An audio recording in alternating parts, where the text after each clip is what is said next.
اے ایمان والو، صبر اور نماز سے مدد لیا کرو، بے شک اللہ صبر کرنے والوں کے ساتھ ہے۔ نیکی یہی نہیں کہ تم مشرق و مغرب کو قبلہ سمجھ کر ان کی طرف منہ کر لو،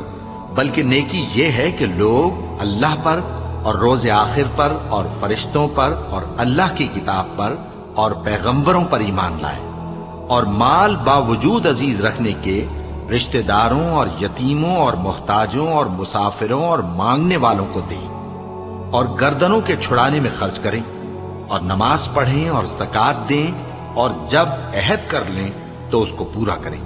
اور سختی اور تکلیف میں اور جنگ کے وقت ثابت قدم رہیں۔ یہی لوگ ہیں جو ایمان میں سچے ہیں، اور یہی ہیں جو اللہ سے ڈرنے والے ہیں۔ عصر کی قسم کہ انسان نقصان میں ہے، مگر وہ لوگ جو ایمان لائے اور نیک عمل کرتے رہے اور آپس میں حق پر چلنے کی تلقین اور